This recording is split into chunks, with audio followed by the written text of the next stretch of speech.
अस्सलाम वालेकुम नाज़रीन, करंट एनएन के साथ मैं हूं आपका मेज़बान कबीर हयात।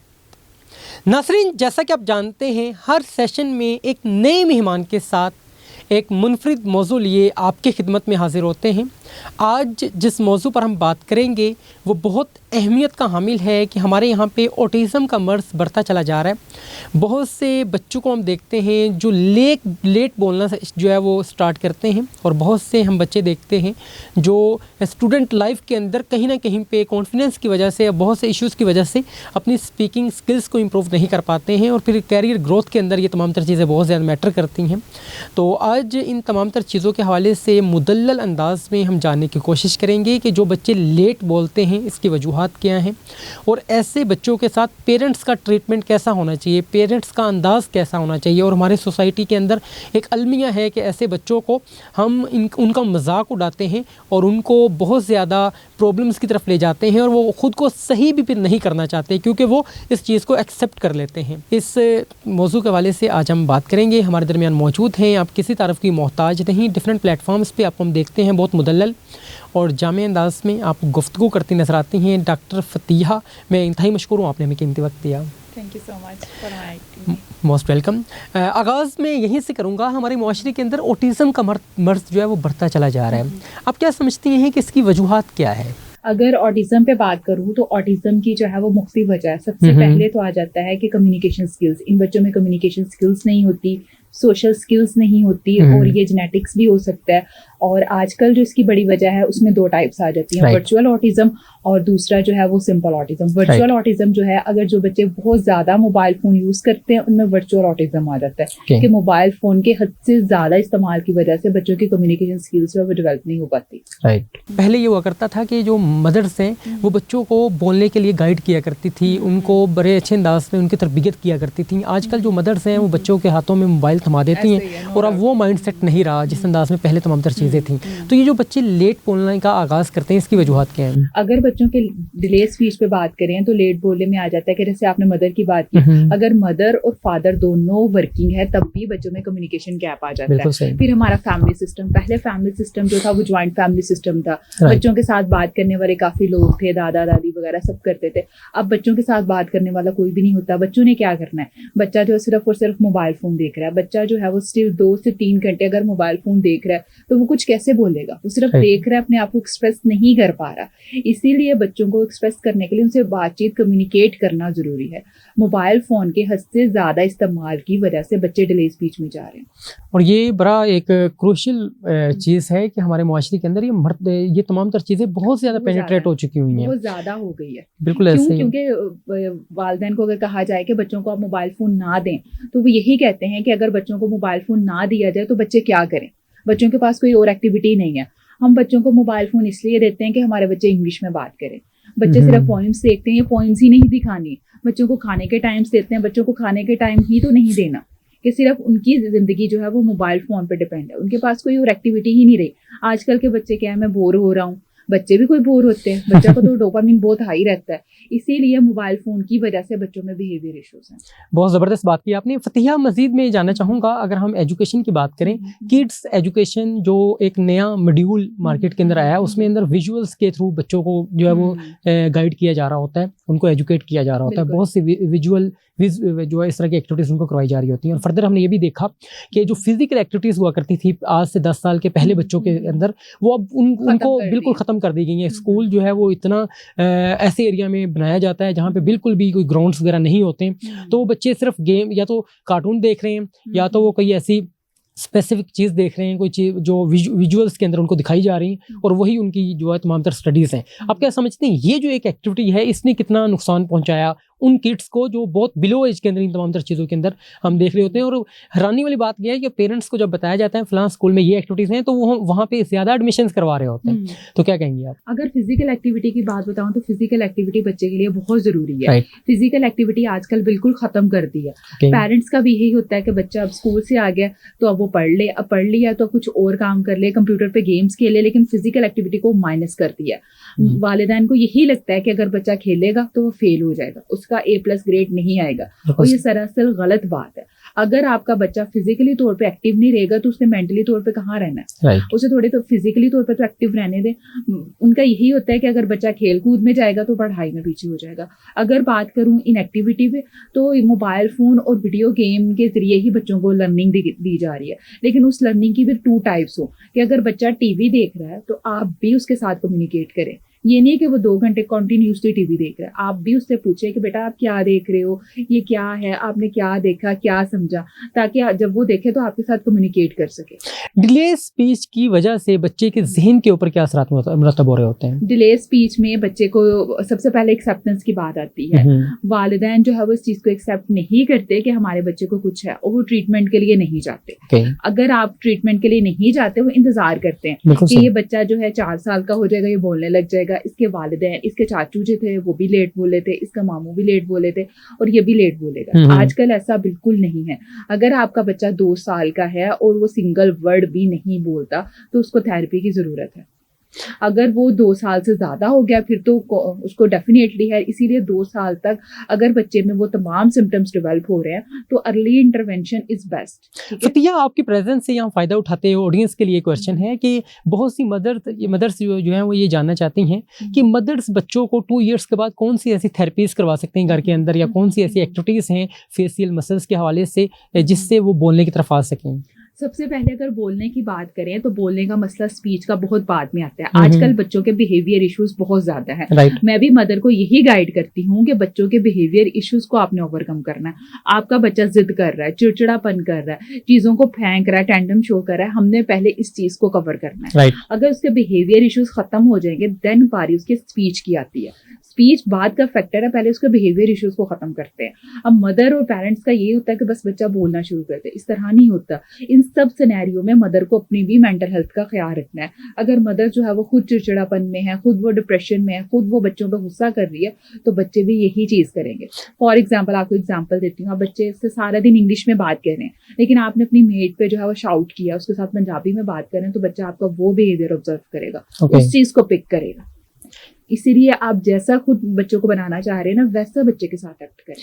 मजीद ये भी बताइएगा, हमारे बहुत से बच्चे जो हैं वो लेट बोलना शुरू करते हैं और कुछ बोलते भी हैं तो वो तोतला बोलते हैं। ये जो तोतला बोलने का मर्ज है, ये है क्या और इसकी वजूहत क्या होती हैं? अगर तोतलेपन पे बात करें तो इसमें ये चीज आ जाती है, जितने भी बच्चे डिले स्पीच में है, या तो उनमें तोतलापन का इशू आता है, या तो उनमें स्टैमरिंग आती है, यानी हकलाहट का आता है। इसीलिए बच्चों का वक्त पे बोलना जरूरी है। अब आजकल की मदर कहती है हमारे पास टाइम नहीं है, हम टाइम फ्री होके बच्चों को टाइम देंगे। मदर्स एक बात हमेशा याद रखो, बच्चों को कभी भी आपका फ्री टाइम नहीं चाहिए, वो आपके साथ बिजी रहना चाहती हैं।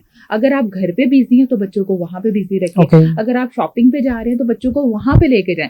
आप ये कहें ना कि दिन में 2 घंटे निकाल को बच्चों को टाइम देंगे, बच्चे उस टाइम में कुछ नहीं सीखेंगे।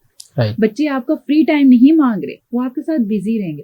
आप जहाँ हैं बच्चों को अपने साथ बिजी रखें। डे केयर के हवाले से बहुत से जो प्रोफेशनल्स लोग हैं, स्पेसिफिकली जो प्रोफेशनल फीमेल्स हैं, वो अपने बच्चों को डे केयर्स के अंदर एडमिट करवा देती हैं और वहाँ से उनको इनटेक करती हैं उस वक्त जब शाम हो चुकी होती है। अब डे केयर के अंदर यकीनी सी बात है, जो भी वहाँ पे स्टाफ है वो माँ जैसी तरबियत तो नहीं कर सकता। तो आप क्या समझती हैं, ये जो एक अंदाज है और ये बड़ा कॉमनली अब पेनिट्रेट हो रहा है सोसाइटी के अंदर, जो मुआशी तौर पर इस्तेहकाम हम हासिल करना चाहते हैं, उसकी जिद्दोजहद में हर बंदा अब इस तरह की एक्टिविटीज की तरफ माइल होता दिखाई देता है। क्या कहेंगी आप? बिल्कुल, अब यहाँ पे आ जाता है कि बहुत सी मदर्स जो हैं वो वर्किंग है, बच्चों को डे केयर में फेंकती हैं, तो उसमें भी बच्चों की वैसे केयर नहीं की जाती। उसमें भी बस बच्चों को खाना खिला दिया या इस तरह बस एक्टिविटी में एंगेज कर दिया। अगर हम बात करें अपने मजहब की, 1400 साल पहले हमारे नबी ने एक बात बताई थी कि माँ की गोद जो है वो बच्चे की पहली दरसगाह। No doubt। उसको इस बात में यही कहा था कि बच्चा जो इस चीज से सीखता है उसकी होल पर्सनालिटी, होल चीज पे इम्पैक्ट करता है। अब मदर को चाहिए कि वो बच्चे को प्रॉपर टाइम दे। आप सिर्फ बच्चे, जब तक आपका बच्चा 3 साल का है, आप उसके साथ एंगेज रहें, आप उसको टाइम दें। बाद में वो कहते नहीं है पौधे को सिर्फ एक दफा लगाने में मेहनत होती है, बाद में सिर्फ उसको पानी दे, वो होता जाएगा। इसी तरह 3 साल जो है वो बच्चे के बहुत ज्यादा इंपॉर्टेंट है। इसमें बच्चे की पर्सनालिटी की भी ग्रोथ होती है, उसके माइंड की भी ग्रोथ होती है। इसमें बच्चे ने बोलना भी है, सीखना भी है, करना भी है। ये 3 साल आप अपने बच्चे को दें, बाद में उस पर इतनी मेहनत की जरूरत नहीं होगी। बाद में सिर्फ आपने लुक आफ्टर करना है, जैसे कि गार्डन है, उसको बाद में आपने सिर्फ एक लुक आफ्टर करना है, पानी देना है, फूल खुद ब खुद उगते जाएंगे। बहुत अहम बात की आपने। फर्दर मैं ये भी जानना चाहूँगा कि हमारे यहाँ पे एक और अजीबोगरीब जो ट्रेंड सेट है वो पाया जाता है कि बहुत सी जो फीमेल्स हैं, स्पेसिफिकली जो मैरिड फीमेल्स हैं, उनके अंदर ये है कि वो बहुत सा जो वक्त है वो सोशल मीडिया के ऊपर अपने आप को इंगेज रखती हैं और जितनी भी रील्स हैं उनके अगर व्यूअरशिप देखी जाए तो सारी फीमेल्स ने देखी होती हैं। तो अब ये जो एक चीज़ है इसकी वजह से वो बच्चों को बिल्कुल भी वक्त नहीं दे पाती, देती भी हैं तो बच्चों को भी साथ में बैठा लेती हैं कि आप यही देखें जो मैं देख रही हूँ।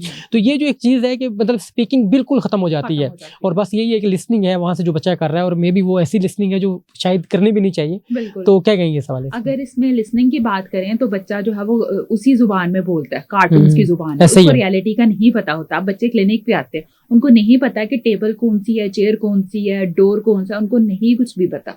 उन्हें खुद चीजों की पहचान करवाई जाती है और मदर और फादर को ये भी कहा जाता है कि आपने बच्चे के सामने खुद मोबाइल नहीं यूज करना। आप यूज नहीं करेंगे ना तो बच्चा भी नहीं देखेगा, अगर आप यूज करेंगे तो बच्चा भी आपकी जिद करेगा। सबसे पहले आपने खुद को बदलना है। जितनी भी काउंसलिंग है ना, सबसे पहले पेरेंट्स की जाती है कि आपने चेंज करना है बच्चे का लाइफस्टाइल। सबसे पहले आप खुद चेंज होंगे तो बच्चा ऑटोमेटिकली बेहतर हो जाएगा। बच्चे को क्या पता कि मोबाइल क्या है, चीजें क्या है, उसकी डाइट क्या है, पेरेंट्स देते हैं। इससे पहले खुद को बच्चा भी ठीक हो जाए। फतिया, बहुत से बच्चे होते हैं जो ओवर एज हो जाते हैं, 10 ईयर्स या 12 ईयर्स तक भी चले जाते हैं, फिर भी वो तोतला ही बोलते हैं। कुछ ऐसे भी हमने देखे जो 20 ईयर्स तक भी ऐसे ही रहते हैं। इसकी वजूहत क्या है और क्या इस एज के अंदर भी रिकवरी हो सकती है? अगर बात करें जैसे कि तोतलापन की, तो आजकल तो फिर अवेयरनेस है। पहले पे बात करें, जब मैं खुद भी स्टूडेंट थी तब भी बच्चे जो है वो इलाज के लिए नहीं आते थे, ट्रीटमेंट की, क्योंकि हम लोगों की पाकिस्तानी अवाम की कहीं ना कहीं साइकी है। हमें कुछ भी पेन हो, पैनाडोल की 2-2, 3-3 मेडिसिन ली और ठीक हो गए। ये थेरेपी वाला काम उन्हें स्लो लगता है कि थेरेपी से कैसे इलाज करवाएं, कोई मेडिसिन लिख दें कि रातों रात कवर हो जाए। इस चीज की कोई भी मेडिसिन नहीं है, सिर्फ और सिर्फ थेरेपी है। और थेरेपी में क्या है, आपने अपना लाइफस्टाइल चेंज करना है, आपने बच्चे का लाइफस्टाइल चेंज करना है। और ये स्लो प्रोसेस जो है वो हमारी कौम को समझ नहीं आता, इसीलिए लोग जो है वो ट्रीटमेंट की तरफ कम आते हैं।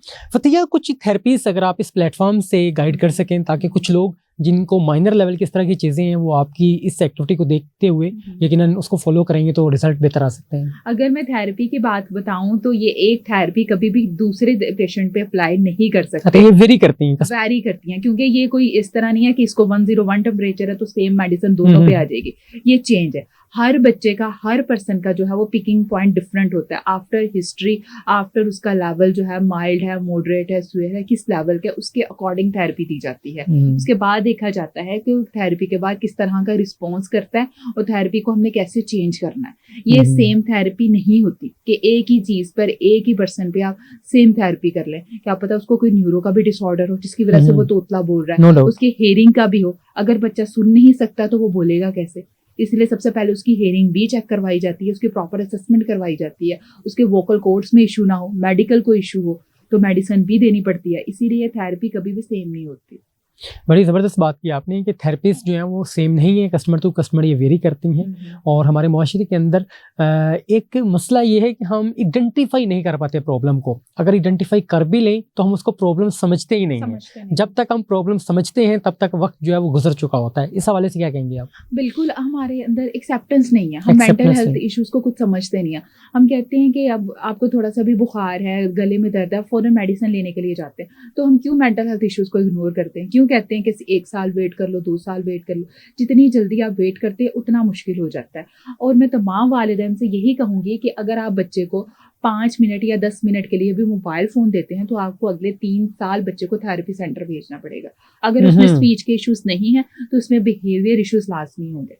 वो अगर उसमें लेट नहीं वो बोला तो उसमें चिड़चिड़ापन आएगा, वो एंगर इश्यूज होंगे जो बच्चे की पर्सनालिटी को खत्म करते हैं। बड़ी अहम बात की आपने। और ये कॉमनली हम बच्चों के अंदर देख रहे होते हैं कि बच्चे इतने एंग्री नजर आ रहे होते हैं, ज़रा सी उनको कोई चीज़ आप ना लेके दें तो इतना ज़्यादा रेजिस्ट कर रहे होते हैं कि बंदा हैरान हो रहा होता है कि इतना रेजिस्ट तो मैंने भी कभी नहीं किया करता था। तो लेकिन क्या है कि तमाम तर बिहेवियर के जो इश्यूज़ हैं ये मोबाइल फ़ोन के ओवर यूज़ की वजह से है, जो मुआशरे के अंदर ना सिर्फ अब पेनिट्रेट हो चुका हुआ है बल्कि हम समझते हैं कि शायद जो, और हैरानी वाली बात ये है जो मदर्स हैं वो दूसरी मदर्स को बता रही होती है मेरा बच्चा जो है वो गूगल के ऊपर तमाम चीज़ें सर्च भी कर सकता है, अभी इसकी 2 ईयर्स एज है, तो उनको ये लग रहा होता है कि शायद ये तरक्की की राह पर गामज़न है, लेकिन एक्चुअल जो मामलात हैं वो कुछ और हैं और इसको हमें आइडेंटिफाई भी करना चाहिए, सीखना भी चाहिए और इन तमाम तर चीज़ों के से निकलने के हवाले से भी हमें एफर्ट्स करने चाहिए। अच्छा, एक और चीज़ है, बहुत से बच्चे जो है या बहुत से हम प्रोफेशनल्स भी देखते हैं जो शाय होते हैं, वो बोल नहीं पाते हैं लोगों के सामने। वैसे आमतौर पे उनकी स्पीकिंग स्किल्स सही होती हैं, वर्ड्स का चुनाव भी अच्छा होता है, लेकिन कहीं ना कहीं पे वो बोलते हुए डरते हैं। तो ये क्या चीज़ है, क्या उन लोगों को भी स्पीच थेरेपीज की नीड होती है? अगर इसकी बात करें तो उनमें शायद सोशल एंजाइटी हो, सोशल एंजाइटी की वजह से भी बहुत से लोगों को हकलाहट होती है कि वो बोल नहीं पाते, अगर बात कर रहे हैं तो अटकेंगे किसी ना किसी स्पेसिफिक वर्ड्स पे। तो ये क्या है, सोशल एंजाइटी की वजह से भी होती है। तो अगर मैं बात करूं हकलाहट की या तोतलेपन की, तो एक मशहूर एक्टर है ऋतिक रोशन। अगर उनकी हम फिल्म्स की बात करें, उनके ड्रामे की बात करें, तो उनके कभी भी देखने से नहीं लगता कि उनको भी होगा। उनको स्वेयर लेवल का जो था ना वो स्टैमर था, लेकिन उनकी मूवी से ये लगता ही नहीं है कि उनको स्टैमरिंग था। किस पे डिपेंड करता है? आपकी विल पावर पे। नहीं, वो एडिटिंग ऐसी करते हैं या नहीं, उन्होंने अपने आप को कवर किया। उनके बोलने के स्टाइल से वो ऐसे फंबल करके बोलते थे, स्लो बोलते थे, वर्ड्स को रिप्लेस करते थे, जिसकी वजह से बिल्कुल भी नहीं लगता कि उन्हें कोई इस तरह की था। मतलब आपकी विल पावर पे डिपेंड करता है कि आप कितनी जल्दी कवर करते हो। जितनी ज्यादा आपकी विल पावर होगी, जितनी जल्दी आप ठीक होना चाहेंगे ना, उतनी जल्दी आप बेहतर होते हैं। ज़बरदस्त, आपने बड़ा ज़बरदस्त एग्जाम्पल यहाँ पे कोट की, जो रियलिटी बेसिस के ऊपर ये तमाम तर चीज़ें हम देख रहे होते हैं। फर्दर आप क्या कहना चाहेंगे इस प्लेटफॉर्म से ऑडियंस के लिए, जो लोग इस मर्ज में मुब्तला हैं, उनके साथ हमारा बिहेवियर कैसा होना चाहिए? अगर हम बात करें कि जो इस मर्ज में मुब्तला हैं, तो मैं अपने एक पेशेंट की आपको स्टोरी शेयर करना चाहती हूँ। वो 18 स्केल पे थे और डिप्टी डायरेक्टर थे। काफी टाइम से ना वो न्यूरो के पेशेंट थे, लाइक उनको स्वेयर स्टैमरिंग थी उनको, तो लेकिन है काफी लाइक फाइक थे। लेकिन मैंने उनसे पूछा कि आपने इंटरव्यू कैसे क्लियर किया? कहते इंटरव्यू बस क्लियर कर लिया, लेकिन अब ना मुझे काफी लोग कहते हैं कि आपकी समझ नहीं आती, तो मैं चाहता हूँ मैं ठीक हो जाऊं। तो उनकी काफी इतनी मोटी फाइल थी कि उन्होंने काफी डॉक्टर से विजिट किया हुआ था, लेकिन जब मैंने उनकी फाइल देखी, वो काफी टाइम से ट्रीटमेंट भी करवा रहे थे, लेकिन रिकवरी नहीं हो रही थी। वो स्टिल जो थे ना स्वेयर स्टेज पे थे। तो मैंने उन्हें यही कहा कि सबसे पहले आती है एक्सेप्टेंस। आप खुद तो ये एक्सेप्ट करें कि मुझे कुछ है। आप लोगों की बातों में जब आपको कहते हैं कि लोग आपकी समझ नहीं आती, आप चले जाते हैं, लेकिन स्टिल आप वहीं पे आ जाते हैं। पहले आपने खुद एक्सेप्ट करना है कि मुझे ये चीज है और मैंने इस चीज से निकलना है। जब तक आप खुद एक्सेप्ट नहीं करेंगे, आप नहीं निकलेंगे। आप खुद एक्सेप्ट करेंगे, आप ठीक भी हो जाएंगे। उन्होंने यही कहा कि मैडम शायद मुझे ठीक होने की जरूरत नहीं है, मेरे पास सब कुछ है। लोग पैसा देखते हैं, मेरे पास बहुत पैसा है। मैंने कहा अगर आप ये चीज देख रहे हैं तो ठीक है। फिर अगर आप चाह रहे हैं कि मैडम ठीक से बोल रही है, तो मैडम के पास 18 स्केल की जॉब भी नहीं है। अगर कंपेयर करना है तो फिर इस तरह कर लें। तो यही मैं सोसाइटी से कहूंगी, अगर कोई इस तरह के लोग हैं तो उन्हें स्पेस दें, उन्हें समझने की कोशिश करें। ये जितने भी ट्रीटमेंट है, ये इलाज है इनका, लेकिन अगर तहम्मुल मुजाहिदी से करवाया जाए।